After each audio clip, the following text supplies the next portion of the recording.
Good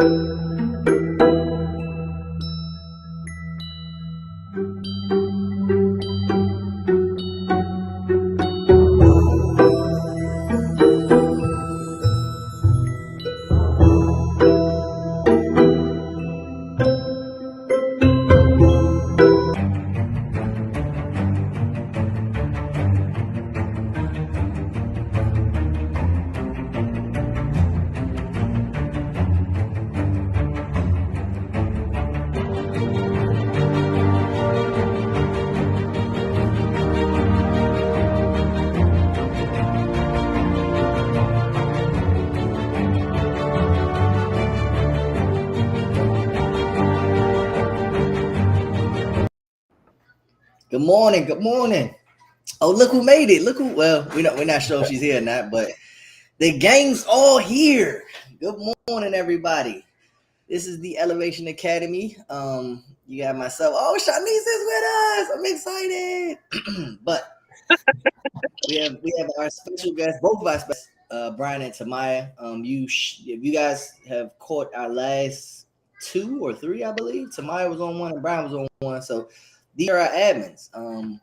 They are a part of our team. They will be here with us, on occasion, so you guys can get used to their faces. In the event that me and Shanice get sick, you never know. You might catch a Tamaya and Brian show one day. You know what I'm saying? But I'm excited to have you guys. Thank you both for joining us. Shanice, I don't know how you became Superwoman and made it back in time, but you're here. As always, we gotta open up with my apology to Instagram. You guys know, I don't know why. Still don't know why. It's getting to the point where I'm just probably apologizing to y'all forever. But YouTube, Facebook, TikTok, Twitch, wherever everybody we're streaming. Facebook. Good morning. Welcome to the team. Instagram, we will not be able to see your comments, so I apologize for that.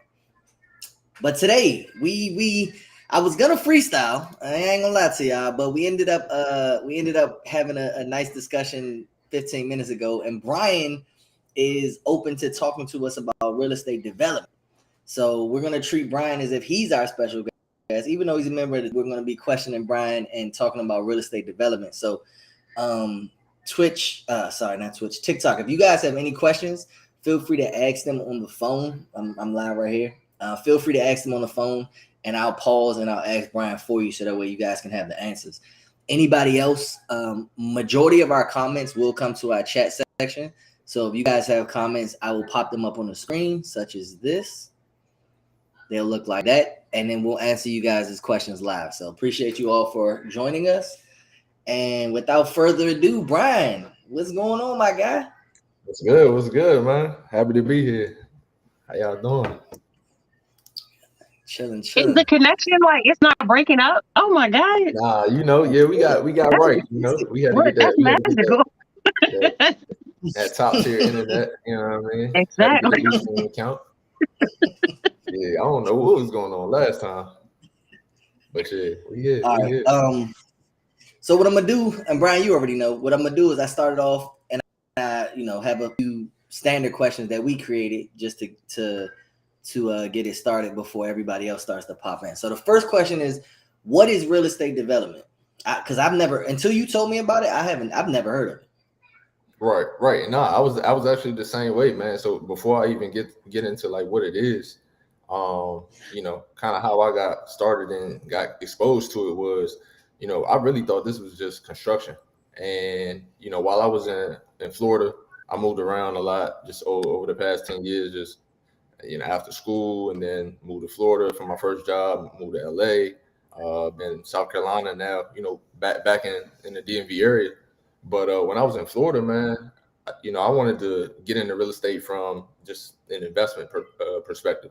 And, I was going to go through the fix and flips, the wholesale, all that. But I kind of like let that fall by the wayside when I was in Florida. And once I got to LA, I was just thinking like, man, I still want to get into real estate. And I just kind of started doing my own due diligence, reading books, researching people. And I don't know if a lot of people know, but Don Peebles, he was actually on EYL. He's probably the most successful Black developer, that we know. And I kind of like started doing research on him, see like, all right, what do you do? How do I get into this game of real estate development? So started looking at a bunch of stuff that he did. Read a couple of his books, the People's Principle, and then basically went and said, okay, I got to go and actually go back to school. Now you can do this without having to go back to school, but the barrier to entry is a lot higher if you don't have a master's degree in this field. So I went to Clemson, got my master's, and ended up coming back to DC, which is home, and basically was like, okay, real estate development is essentially you're taking a parcel of land. It could be commercial, it could be residential. Taking a parcel of land and basically building on top of that. So real estate is all encompassing. So land is included in the real estate, but the improvements, which is basically the building, everything that goes vertical, is what you profit off of. So basically, you buy some land. Obviously, you're gonna need capital for that, but you buy some land, and then you go and contract with an architect to design, what you want to put on top of the land, whether that's multifamily development like apartments, or maybe you want to do some single family homes. Maybe you want to build a neighborhood. You would go to the architect, have them design it for you, then go to a general contractor to basically tell you how much it's going to cost, and then you would go and get the necessary permits to actually start building. So in a nutshell, that's what real estate development is. I was muted. All right. Now, question. So, is real estate development, is it just commercial? Is it just residential, industrial? Like, is it specific to any? So I mean, it spans a bunch of the different asset classes that you just mentioned. Industrial, you think of warehouses like Amazon warehouse, or Right. some type of like research facility. Another asset class is the when we say commercial, we really think about like office space. We think about apartment complexes. Residential is more so just single family homes and developments. And then I'm trying to make sure I named all of them: office, industrial. That's it, right? It's just the three. Yeah, that's it. Single family. Yeah. And then okay. There's also like entertainment as well. So you think about the stadiums, like these football stadiums. Like that's real estate too. That's commercial development. And the thing is, like with it, you have to raise money in order to have the capital to go and do the deal. And usually it's a capital stack between equity and debt. You leverage the debt. To go ahead and build the buildings. And then obviously your equity will either come from you being the developer, or you would have an equity company capital, and then they get paid on a return. So like a new neighborhood development. I'm here in Florida. We got neighborhoods popping up everywhere, right? Would that be considered real estate development? Like whoever owns the I guess I don't even really know how to ask the question. Is it one company that is purchasing all the acres with the intent on building houses to sell? Yep, exactly. And that would be considered residential development. Okay. So my bad, go ahead, bro. Now I was just gonna say, some average people like ourselves, we can get into that. I can be a part of the people that are purchasing, because I feel like they're making the most money. Oh, absolutely. I don't know how much, but I feel like like if I'm buying the dirt, what I'm saying, and you're putting 50 houses in this neighborhood on the dirt that I own, even if I'm only making 1%, hell, the rent for some of these houses, I mean, in Florida, you probably looking at no less than $2,000 a month, and that's for one house. Right. So and the thing about and the thing with residential is like it's the timeline is a lot smaller than commercial. Like houses you could put up probably like 3 to 4 months, and then like the way that residential development works is you get to a certain point on one house and then you start on your next house. With commercial, it usually like the timelines are between like 2 to 3 years, and this could be for one building. You know what I mean? Yeah, I was an electrician before. I listen, a year and a half out Tyson's Corner, working on the Wells Fargo building. So, sheesh.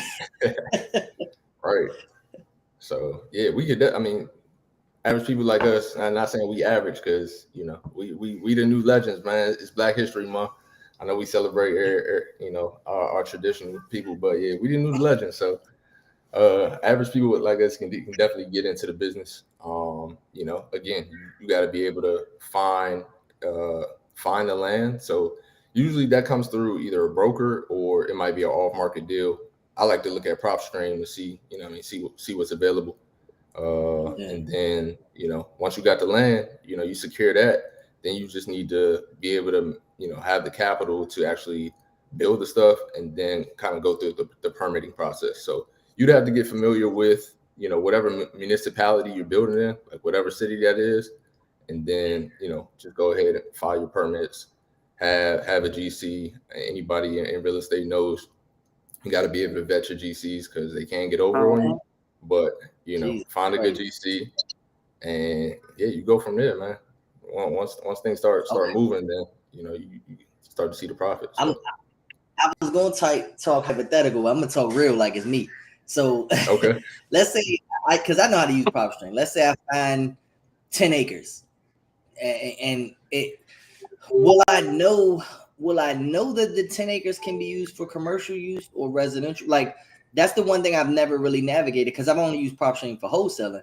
So will it tell me if this land is in a commercial area? Will it tell me that? Will I know that?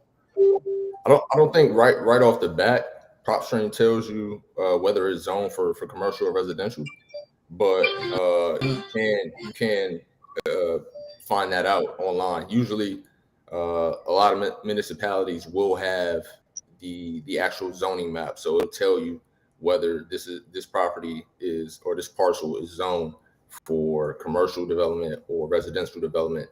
And in many cases, you can get those things rezoned. You know, it's a process. Obviously, you know, you'll have to really go through the zoning board to get something rezoned, but it can happen.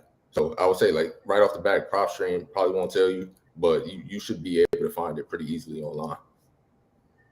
Got you. Okay, and that's look, that was a personal for me. You never know, you might see a T development pop up soon. You know what I'm saying? Oh, 100%. You know, so if I buy the land and I'm setting up the residential area, I can name the residential area. Absolutely. Oh, okay. So if y'all see the Christie's pop up, Christie Estates, you got some ideas, huh? Yeah, absolutely. Good. I mean, I bet. That's what we want to do. We want to name developments after our families, and, you know, build that legacy. So I feel you. It's gonna be gated. Can't nobody get in. I need to find something with a lake. Yeah, it's gonna have a big C on the front of it. Yes. Okay.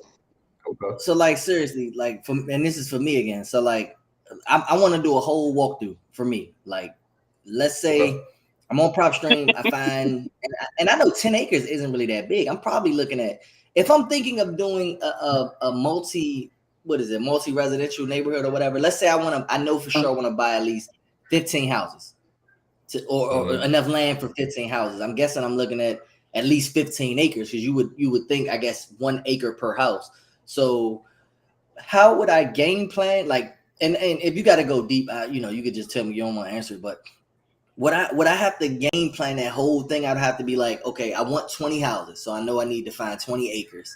I have to make sure that land is for residential use. Cause like I said, here in Florida, we have what they call wetlands. So it's like, it's just swamps and marshes. Yeah. Where it's like, you literally can't build houses on that. So it sucks because they'll let you buy the land, but you can't do nothing with it. So me and Jazz found like 4 acres one time, but only like 1.3 was actually build onable. So I'm like, wait, you telling me I'm buying 4 acres, but 3 of those acres, I got gators and stuff that I can't move out, you know, like, you know, I'm not happy with that. So let's say I find 20 acres of land that I can use, right? How do I go about the whole thing? Like, that's my game plan. I want to build 20 houses. I want to do all these things.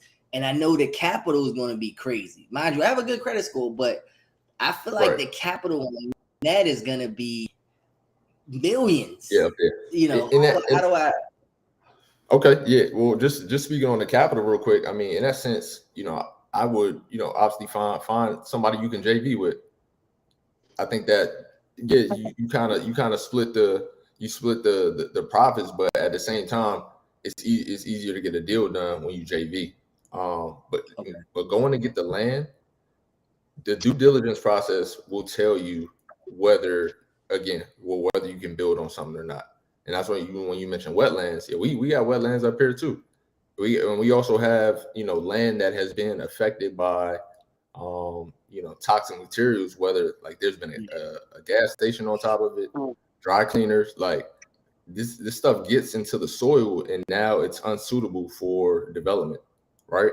So you want to do a due diligence process that is going to show you, okay, what type of toxins have been on this land, right?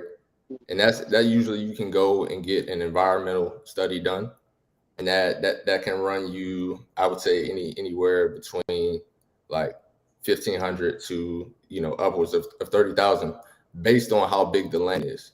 Based on how big that parcel is that you're looking at. But you would go and do the due diligence, make sure that this land is suitable for development, and then from there you're gonna want to talk to again, you're gonna look at the zoning, talk to the zoning board about what can be built here.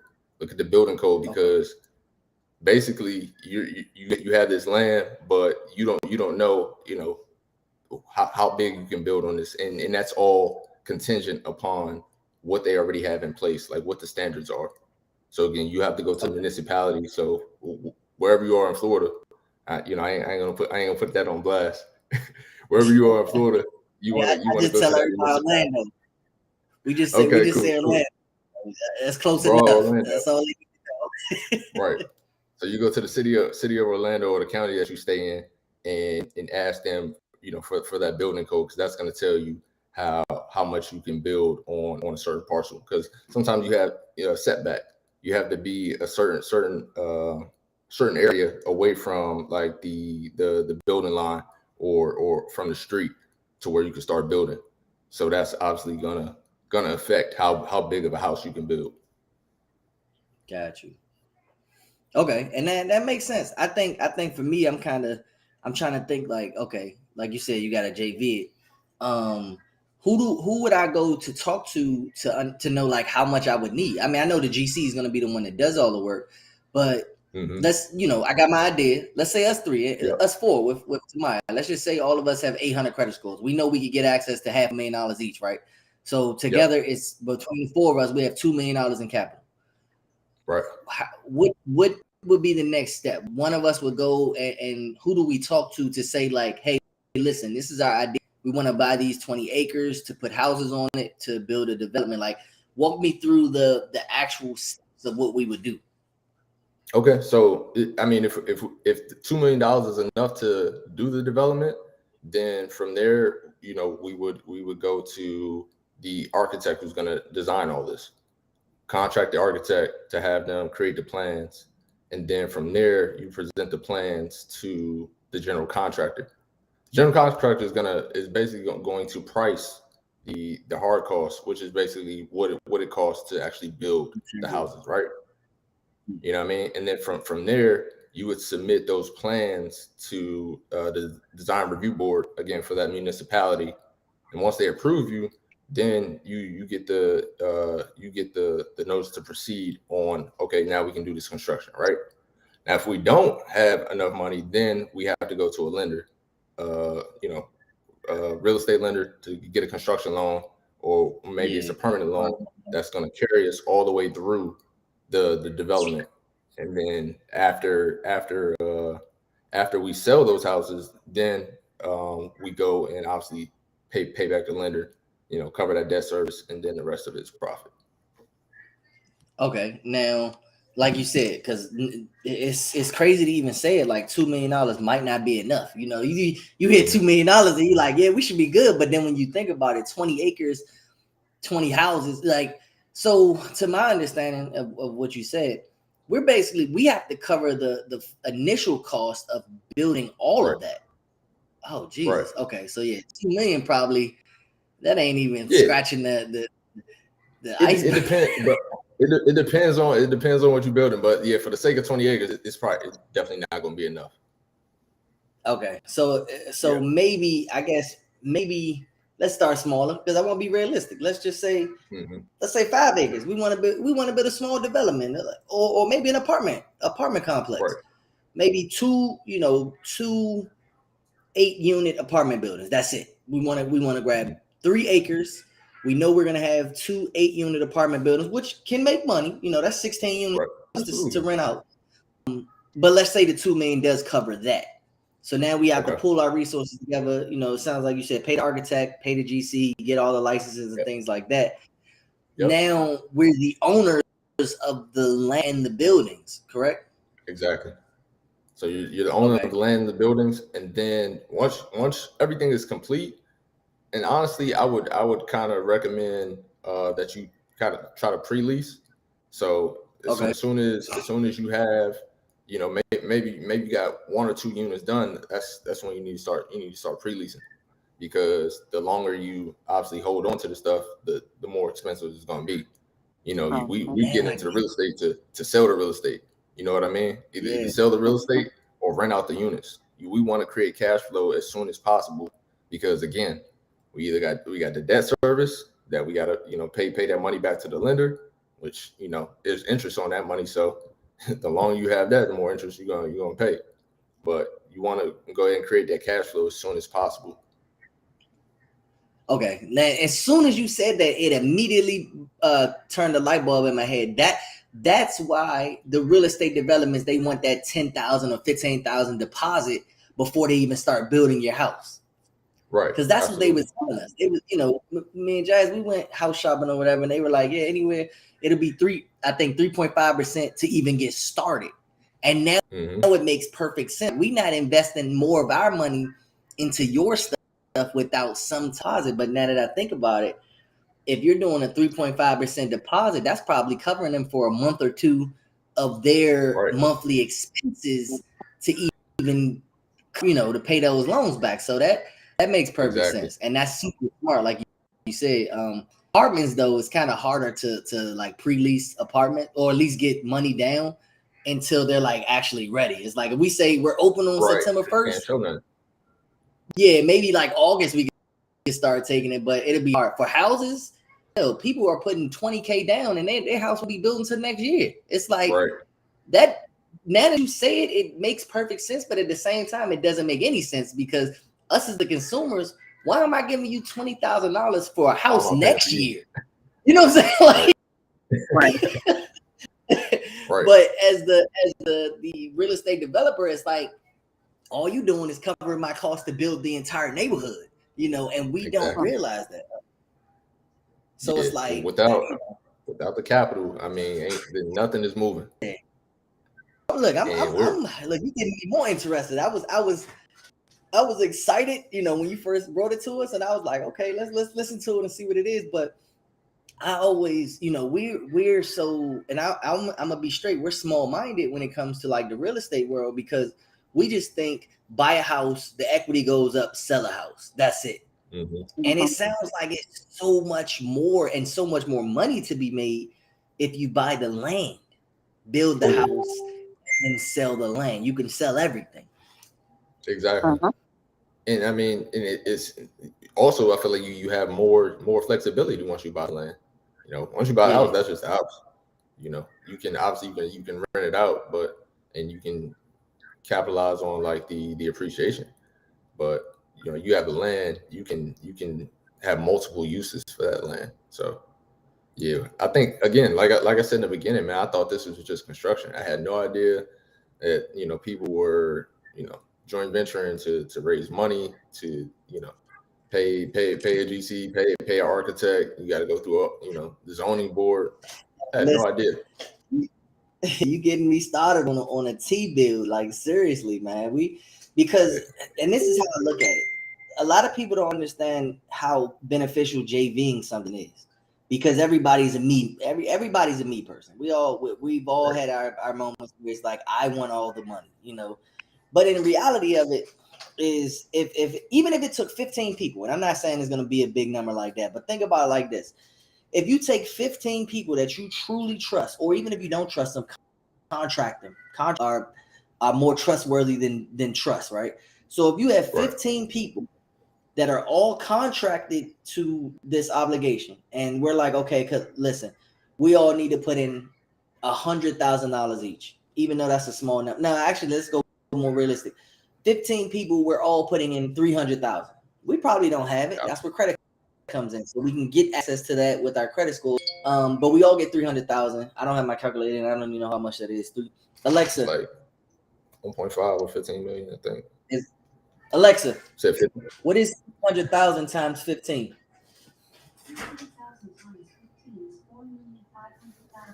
4.5. Okay, so we have 15 people that now have access to 4.5 million. If we wanted to buy 2 apartment buildings, I feel like we should have enough. I don't know the exact numbers, but I feel like we should have enough, right? So now we have 4.5 million. We're purchasing this, and even though it's being split in 15s, it's still going to give us what we need in the long run, because how we look, the apartments are going to be generating revenue as long as they're filled. Right. You know, we don't know if we're building luxury apartments. We don't know if we're building a primetime city where everybody wants to be. We don't know if we're building them by the beach. You know, it's so many different factors that go into all of this stuff, and I'm sure. Absolutely. But let's just say that those 2 apartment buildings, they're 10 each, so we got 20 units. And each of the 20 units, each unit is generating what? $2K each. You know, if you do the math on that, that's 20 by 20, 40, 4,000, 40,000. 40,000. Yeah, I think it's 40,000. Right? Yep. So we're generating $40,000 a month. Chances are that note is probably not going to be $40,000 a month, right? So, you know, obviously we got to pay payroll and do all the things, and accountants will handle all the numbers. But once it's all paid back, that's the goal. We're not making any profit until it's paid back. But once it's all paid back, that's pure profit for the rest of your life. Once you sell it. But then once you sell it, it's like that. And people don't understand how easy. That's out of sight, out of mind. You telling me I had a good credit score. I pulled together with a bunch of my networking buddies or friends or family, whoever, and we purchased 2 apartment buildings. 10 years from now, if those apartment buildings have been paid back, the whole course of the 10 years, I've been living my life. That's just a paycheck. I don't have to manage it. We have a property manager, like literally. Yeah, you get a property manager. I don't do anything. I'm literally just letting that revenue make money while I do other things.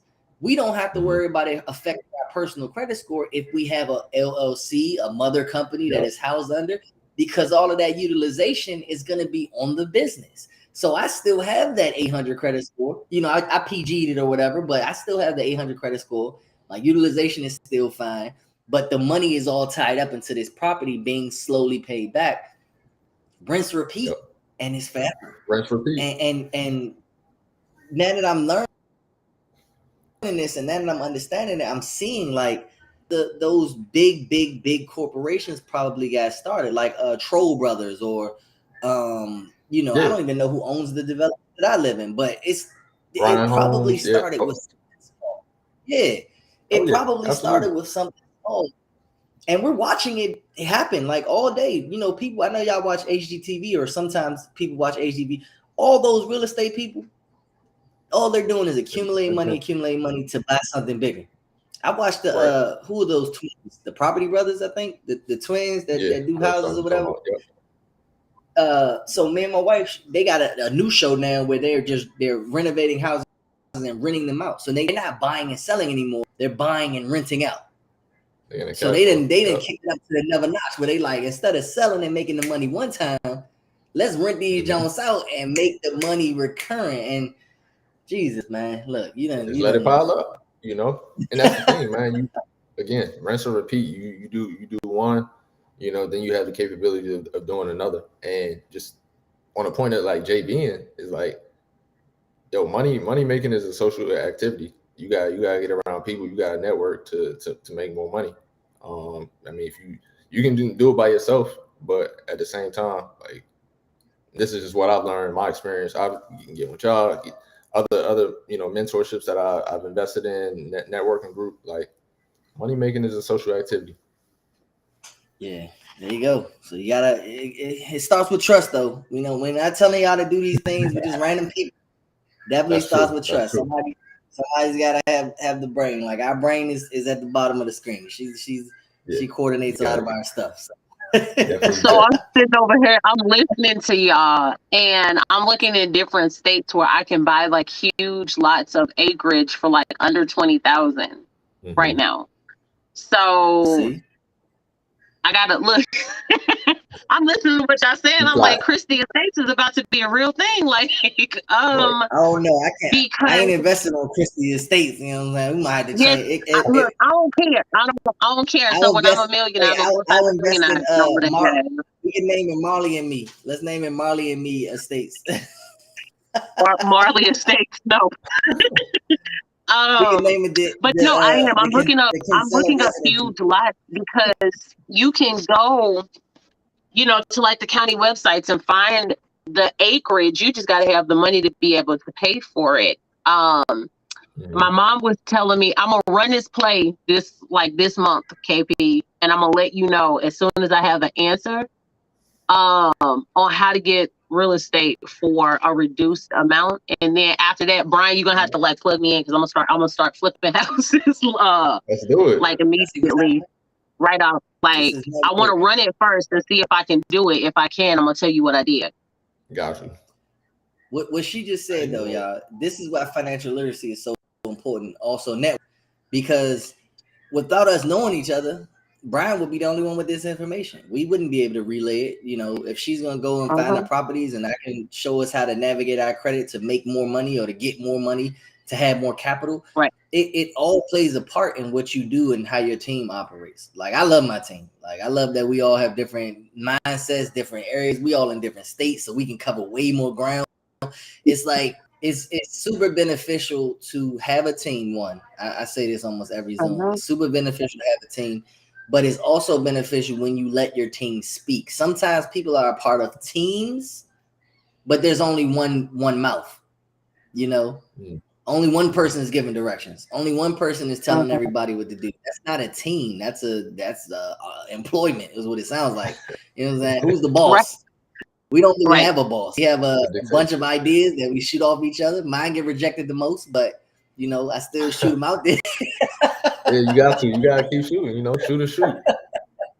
One day it's gonna make sense. I ain't gonna make my shots if I don't shoot them, so I gotta keep shooting. Exactly. I'm gonna be Curry one day. You know what I'm saying? But 3-pointer, turn around, play defense. And everybody has valuable input. I think. Yeah. And that's kind of another thing though. Go ahead, man. No, I was just gonna say that's kind of the the relationship or environment that we fostered. You know what I mean? Like everybody has input. So bring your ideas to the table because we all trying to get it. So one thing I think I'm running into with a lot of entrepreneurs is like some of the people I talk to, they don't know where to go, who to talk to, who to trust. And then they feel unheard when they finally do get in an inner circle, so it's like they feel like I guess weighed down or pulled into a rut because it's like, oh, I'm not valuable.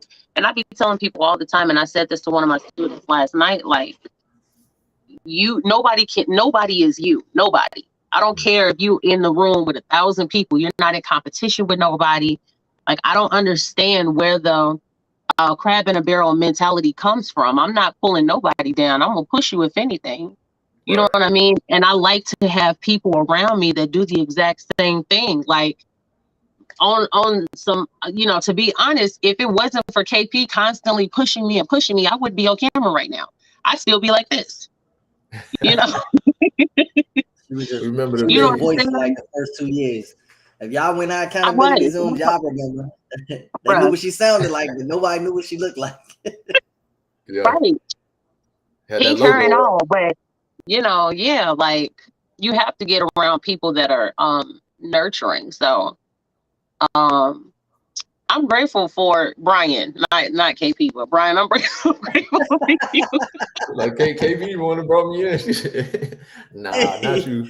Yeah, y'all see how they treat me. This is publicly. Like now, y'all can finally see. This is how she treats me in the office when we do our group zooms. I get shut down the most. I be like, "Hey, I got an idea." Boom, it's dead. They mic sometimes. They be doing all types of things to me, man. Well, you sound dramatic. Oh my God, that's a lie. But look to the audience. Like everything that Brian's presented to you, capital money. I know we're talking about numbers that might not seem possible for you guys. This is why the financial literacy and credit is so important. I can tell you right now. Well, I won't use me, but let's say 5 years ago. 5 years ago, I wouldn't have had access to $100,000. You know, if somebody's like, "Oh man, look, we're gonna get 10 people together. We invest $100K to have $1 million to buy this land." Where the hell I'm gonna get $100,000 from? I don't have access to that money. You know, my job's only paying me $20 an hour. That would take me years. But when you have a high enough credit score, and I'm talking about 750 plus, when you're in that perfect range, that excellent range, you're a walking bank, because now I know I can get it. How much you need, Brian? You said we all need 250. Okay, cool. Mind you, I have three businesses. I now know. Okay, look. Oh shoot, my bad. I'm gonna go in the bank. I'm gonna see how much they can give me on my side. Probably 20, 30,000, right? Now I want to see how much all of my businesses. My businesses are producing, they're producing revenue. I have a good enough score to PG. Let's say that they give all three of my businesses 70,000 each. That's 210. Yeah. Plus the 50 that they gave me on my personal. I got 260,000 like that. Just from having good credit, the banks gave me $260,000, and with the high enough credit score, chances are when the banks give you money, it's probably going to be on a 0% card. So not only did they give me that money, I'm not even paying interest on it for a year and a half, 18 months, no interest. I mean, this sounds like a steep process. So we'll probably be paying it back for more than 18 months. But within those first 18 months, I'm good. I'm interest free. We're doing good. So I just want you all to understand how important credit is. Like every time we present new speakers to you guys, every opportunity we put in front of you guys, it's always going to come back to credit, because yes, things cost. They say, what do they say? Scared money don't make money. Well, no money doesn't make anything. So, you know what I'm saying? Like scared money doesn't make money. That is true, but no money can't make money. Put it like that. Right. So if you don't have access to money, and you can't get access to money, then you can't make money unless you're going to work yourself a 9 to 5. You know what I'm saying? If you're going to work a 9 to 5 constantly, that's fine. I'm not saying there's nothing wrong with a 9 to 5. There's nothing wrong with having a security blanket. A lot of people prefer that. But if your credit score is bad, and you feel like you don't have access to money, that's because your credit score is bad. I promise you, once you get a good credit score, now you living worry free, traveling for free, staying in hotels for free, doing all the things that you couldn't do even with the 9 to 5. You can have a 9 to 5 and have a 750 credit score. There's nothing stopping you guys. It's just, your mindset needs to change. There go Olivia right there. It's the foundation. Olivia. Yeah, credit is the foundation, man. For a lot of things that we want to do. And once you get that in order, it's always like, I think about success as access. With credit, you get access to capital. Entrepreneurship, you get access to other people. You know what I mean? And that's, for me, that's kind of my definition of success. Just having access to as much as possible. But yeah, I made a status this morning saying all you have to do is you change your payment, your spending habits, and your credit, and your whole life will change. And I think that's before you do anything else, change your spending habits, and then after that, change your credit habits, and your entire life changes. The world literally becomes your oyster. It opens up for you. And I feel like it's so many people, even though we're telling them week after week, day after day, like this stuff is beneficial to you, people don't really grasp the concept. So, the project that y'all have going on that's coming up or whatever, I don't know when it is because KP keeping me out of the loop for that. But I commend y'all on doing that because oh, okay. I was like, I don't know where they're going, but I commend y'all for doing that. You know, I want to get a project like that going here for people because financial literacy and credit is literally the core to everything. Mm-hmm. You're talking about, you know, having a family of, you know, I'm going to say on a lower income, lower mindset, lower everything. Like I've had relatives that were in and out of prison because they thought that was the only way to make money. You know what I'm saying? Still to this day, in and out. And it's because they don't think that there's a different way. And I'm like, you know, change your spending, change your mindset. If you're a hustler, especially those type of hustlers, right, you already got it in you. You just have to change. You know what I'm saying? You have to go legit. And now you're talking about a few petty thousands versus hundreds of thousands and or millions of dollars just because you change your environment. 100%. Yeah. I think and like exposure. Talking about our event, like we're gonna be creating that exposure for people. You know, that might be less fortunate, but came from the same neighborhood, same hoods that we grew up in.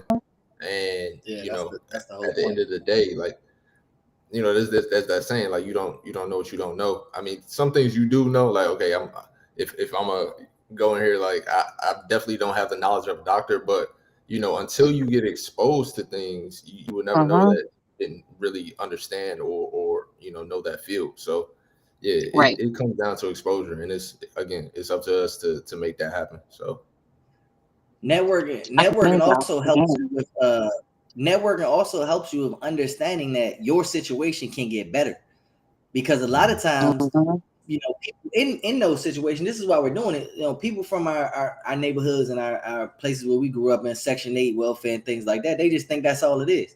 When you're 12 years old, anywhere from 12 to 16, and all you see is the neighborhood drug man, that's what I want to be. I see him with the gold chains on. I see him being able to buy everybody ice cream from the ice cream truck. I see him with all the girls, and you know, as a young kid, no credit knowledge and no financial literacy, nothing. I see somebody that looks successful. What I don't see is him running from the police. What I don't see is him getting robbed at the liquor store or the station. What I don't see is him going to jail or getting shot at. What I do see is the positives and the success. So that's what I want, without knowing all the negatives that come behind that, right? If we had more, you know, and I'll say black men, if we had more successful black men in those neighborhoods, in those areas, to be able to teach and explain like what exactly you can do with your life, what you can do. Like, yes, you can be on child support and still have a 750 credit score. Yes, you can have multiple baby mothers. I'm not promoting this, but yes, you can have multiple baby mothers and still be successful. Yes, you could be working a 9 to 5 and still, you know, invest into the real estate development. It's still possible. Don't feel like you're trapped in a box or trapped in a corner just because that's your current situation. And that's what we want to present to these men. We want them to understand that it doesn't matter what your situation is. I don't care if you have a felony. That's another thing, you know, with our industry, you know, and I won't lie, some opportunities, you know, depending on the felonies or whatever, but for the most part, you're your own business owner. If you own a business, felony or not, regardless of what your past did to you, you're not going to be blocked from accessing millions of dollars because you control the narrative now. That's not like applying to be a warehouse manager. If I apply for Amazon and I'm like, oh yeah, you know, I got a drug felony, and they like, oh well, we can't offer you employment. But let's say I go start an LLC and I want to become a business owner. Mind you, I have a felony. Now, I don't have a felony, but the hypothetical person has a felony. And he has a 780 credit score. You know, now it's like, okay, cool, you got a felony, but it looks like financially you're a trustworthy person. Here's $50,000 and go make some money. So I just want people to understand, well, men, because we're pushing it toward men in our neighborhoods, but we just want men to understand, man, like you don't have to go down that road just to get rich. You know, this is a much safer route. You do got to put in that hard work. I won't lie to you. Like Brian can tell you, like everything he was mentioning, a 2-year process, like building it out, getting the people you could trust, contracting, finding the GC, the architects, hell, getting your credit score right. It ain't gonna come overnight. Like I ain't gonna just be able to say, all right, tomorrow, you know what, all three of us, let's pool 500K together. We don't have 500K. I gotta go get it, KP. You gotta relax. You know, but people have to understand that nothing worth something is fast. That's how I look at it. Nothing worth something fast. Like it's gonna take time. Yeah, it's worth it though. It is 100% worth it. And there are people such as the Elevation Academy, and we're not the only group doing this. You're not the only group. There are plenty of groups all over the nation that are trying to help you all financially with financial literacy and things like that. Credit repair specialists, different groups. You know, I won't go and start naming everybody, but you have to understand that until you decide to change your mindset and you decide that you really want to change and you really want to do better, you're going to be stuck in the same place that you always been. And that's the first step to anything. The first step to anything that we've ever talked about, anything that we will ever talk about, the first step is changing your mindset. You have to want to do better or you'll never do better. Look at that. I done gave my closing arguments. Your Honor, I rest my case. He didn't get a big prediction out here. Oh, man. But yeah, let's go to the next one. I was gonna ask Tamaya some questions too, but Tamaya popped out. So let's ask this. So we already asked how you guys started. What is real estate? Oh, here you go. Let's ask that one, Brian. So within the real estate development world, are there any startup costs? Yeah, absolutely. And you know, I always answer this with like, you know, it takes money to make money. Startup costs really, again, have to deal with those due diligence studies that we talked about. So, you know, vetting land in the sense of seeing if this is suitable, you know, from an environmental perspective. Maybe you even have to do a market study to see, you know, what you're planning to build, if that is going to actually materialize and create income. Because, you know, in some areas you might build a development and, you know, either it might not rent out, you might not get a company to lease it just based on location. So, you know, market studies, environmental studies, those are really the main two that come to mind when I think about startup costs. But yeah, they're definitely going to be startup costs with anything in real estate, in my opinion. I mean, you can do wholesaling, but at the same time, like you think about wholesaling, you have to have startup costs for like marketing. You know, you sending out letters, that's a startup cost. You know what I mean? And obviously it's on a bigger scale with commercial development, but again, the rewards are tremendously higher as well. And that's what it all comes to. How I like to put it is, or Shanice knows this about me, I don't ever look at the cost of something. I look at the result. How much can this make me? You know, before I invest this $5K in this course, how much can this course make me? How much can this investment make me? And how long will it take? And then it's worth the money. Once we start changing our mindset from cost to from the risk to the reward, we're all worried about the risk. Everybody's like, what if it doesn't work? What if I fail? What if I can't sell enough? We're not worried about the risk. We're worried about the reward. Because as long as the reward is in your head, you're going to hit it. As long as the risk is in your head, you're going to prevent yourself from hitting it, because that's all you're thinking about is not hitting it. You're putting that in your aura. You're making yourself negative. You're telling yourself you can't do it, and that's why you can't do it. But if you just keep pushing, I can, I will, I did, that's all that you ever gonna get. It might not be a realistic number. And this is kind of where I grabbed from Grant Cardone, that 10x thing. If your goal is 10x what you wanted to be, even if you don't hit the 10x goal, you still hit 1x goal. That's all that matters. And hell, if you exceed that 1x goal, you're doing even better. And that's what people don't understand, man. You got to set your dreams and mindset. Oh wait, we got some stuff in the chat. You got to set your dreams and your mindset and everything to be higher than what you really wanted to be. So like my goal, I'll tell you guys, my goal last year was to hit $1 million in revenue. I said it. I said it for that. You know, I was just look. I've never had over $500,000 in revenue, but I just was like, I'm hitting $1 million. You know, I think 2020, what we did, we did crack 6 figures, and I was excited about that. So I was like, let's shoot for $1 million. I think we ended with like 600, like a little under 700,000. But guess what? That's way more than 100,000. Still great. You know, so it's like I did it. I 10x'd it. I 10x what we just did. Yeah, I didn't hit that 10x, but look what I did do. You know what I'm saying? But if I would have kept saying, man, we ain't gonna hit $1 million. We ain't gonna hit $1 million. We ain't gonna never hit $1 million, because I'm telling myself that we're not gonna do it. So I'm not gonna go to do the things to do it.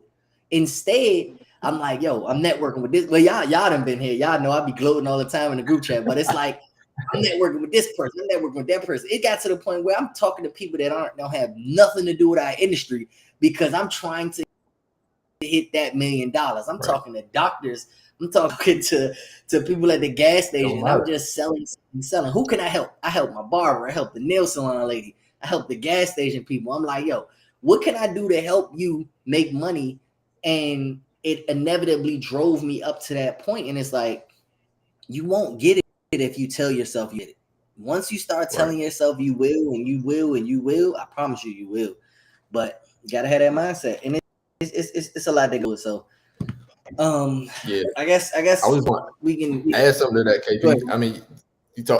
I mean, we keep reiterating mindset. Yeah, you gotta have that mentality. Like, you gotta be relentless. You know, you gotta look. Sometimes you gotta look crazy to other people. To like, hey, he's still going. You know, and you look at things like content. Oh, he's still posting. Yeah, we still doing this. We still doing this because I believe in myself to go out here and get it and get this result, get this reward. You know, and you gotta be hungry with it.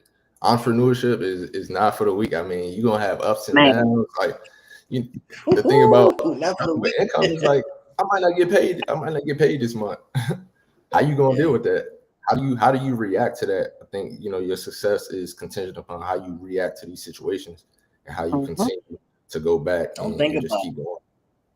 Don't even think about the what if months. Always think about the positive months. Like you just said, there is times in entrepreneurship where you don't make anything early on. Once you start making money, that's the good thing about entrepreneurship. Once you start making money, you'll be good. Once you really figure out, okay, this is what I do to make money, it's gonna flow. It's gonna flow, you know, very effortlessly. But in the beginning stages, you don't know what works. Mm-hmm. You see what works, but we're all different people. I say right now, all three of us, we have 3 different methods of making money. Even though all 3 of us are a part of the academy, outside of the academy, we're all doing 3 different things to make additional revenue. You know, our academy money, we pool our brains together, but KP, Brian, and Sharnice are 3 different humans. You know, as soon as we get off this podcast, we go do 3 different things. You know what I'm saying? So it's like, people have to understand, you still have to be unique to yourself. You know, you can take the ideas of other people or the layouts of other people, but you truly have to understand everybody's their own person. Some people like to take templates and copy and paste them word for word and think it's going to work. Well, if you copied and pasted from somebody that's a total opposite from you, why would it work for you? If an introvert copies and pastes something that an extrovert posted, when it comes time to start talking to all those people, you ain't gonna want to do it. And guess what? You're not gonna be as successful as the person that posted it. Because for me, and we can use me and Sharnice, I would post all the time, yo, come talk to us. And Sharnice is like, stop sending these people over here. Like, you know what I'm saying? Like, because we don't, you know, I want to talk to people 24/7. She don't. Right. So it's like, when I would bring people to the business, I'm like, I don't see how you. I just don't. You be like, I'm talking to this person. I'm talking to this person. I'm talking to them. When do you stop to eat, breathe, live? You be like, I'm talking to this person. I be like, oh my god. My brain. So sometimes I'll be working, and like if I'm on the Zoom, if you ever see me do like this and say thank you, Jazz will slide me the plate. He working. Slide me the plate. Like just I'm telling you, like my camera be on, I'll be like, oh, if I do this, like, you know, my face go away. That's because I'm trying to eat real quick. I'll be like, they be like, dang man, would you? But my at the end of the day, God. like I said, the reason I do that though is because I want to hit that $1 million goal. You know, if I keep pushing, let's say I keep pushing to hit $1 million in revenue, and for the next 4 or 5 years, I'm only hitting 900,000. Like, who said that was bad? Right. You made $900,000 in revenue a year, you know, and I'm not saying that that's good. You know, obviously it's good when you haven't hit it, but when you are constantly hitting it, it's bad. So it's like, for now, I'm like, damn, I really want that million. I'm gonna hit it. And then I can evaluate, what did I do to hit this 900K that I need to do different to hit $1 million? Brian, you got to go at 11, don't you? I do gotta jump off, but my alarm just went off. My alarm went off and said Brian has to leave. So I be trying to help y'all out. Oh, stop! No, I appreciate it. You know, we having so much fun though, man. Giving game to the people. On here with my team. But again, you know, we won't get thank you as a guest speaker because you're part of the team. But we do appreciate you for joining us. We'll see Brian again. Brian is a part of the academy. Like when we first got started. Between Brian and Tamaya, we'll have them jumping on with us every week so you guys can get familiar with their faces. In the event that me and Shanice aren't here, hell, I might catch a Brian Tamaya show one Wednesday. You know what I'm saying? Be excited. Let's get it. I think you're good. You're good, B. Me and Shanice, we got the partnership call in 30. You want to stay on or you want to end it? Nah, go ahead. Right, look, I'm like, I don't know. I want to stay on. I don't know. Violet, no problem. Thank you for joining us, Violet. I saw your comments. That's my mentor. That is. That's my mentor. Violet. Yes. Look, see, you looking for a new mentor? I just added her. I found her on Facebook last night and added her. I'm like, we got a podcast coming up. She said, okay, I'll jump on. So I'm glad she stopped seeing. Did she only take female mentees or is for everybody? Can I join? No, you can't talk. You can't. No, you can't talk to her. we can't be in class together. We wouldn't get no work done. No, you can. If you want to know, you can reach out to her. Nah, look, if you're doing it, you know, that's how we grow. So, and it's good that she's in here, but that's another thing I was just talking about, guys. Because we have a team, I don't need to join the mentorship that she's in. Nothing against you, Violet. Like Shanice praises you all the time. But what I'm saying is, like, I wouldn't need to invest my time into something that one of my business partners are investing their time in. Instead, I would go invest my time in something else. So now we're dividing and conquering. She's learning a lot in one area, and I'll be learning a lot in another area. And guess what? When it comes time to pool ideas, she has ideas from here. I have ideas from there. And that's why having a strong team works. Because it's 4 of us now. So the 4 of us can all go in different areas, learn all these different things, and then we can see, oh shit, your idea pools with this idea, and then we can do that, and boom, you know, we can excuse me, we can pool all these different ideas together and make more money that way. If all 4 of us are going to do one thing, one person's gonna overstand it, and then the other 2 are just kind of there wasting time, where we can all go to 4 different places and learn a lot better. So, and bring it all back and make something even better, bigger, better community and all of that stuff or whatever. So I was up last night. I was talking to my coach, and she had me, you know, we were on a conference call, and I'm just listening to all of these different things, and I said, man, like when you're a part of a community and you're not in competition with anybody, it's so different. And that's why I like, you know, that's why I like T. That's why I like the academy, because it's like we all exist literally in the same space. And none of us are in competition with each other. What are you uh-ohing about? Because the damn screen did the thing again. There you go. What thing? I dropped it. So you know when the automations go off and my screen take over, it did it again. But I knocked the TikTok phone down. Actually, we can wrap it up because we could talk. Look, we could talk off the camera. So again, we appreciate you guys, everybody. That's all the comments. If we didn't get to your comment, I apologize. We just didn't see it. A lot of times our comments I probably should do the overlay like this so you guys can see it. But a lot of times our comments, they won't all show. So we weren't ignoring you in response to you. I apologize. I didn't ignore you. Instagram, 100%. I can tell you we will never see your comments. Don't know why. But we want to thank you guys. Next week is just us again. This week we'll have a topic. It'll just be the Elevation Academy, no special guest. I will we'll have a specific topic that we're covering. We'll just go hard at that topic. So appreciate you all for coming out. TikTok, as usual. Thanks for all the likes and follows. And the show, we got 3 shares this time. And we'll see you.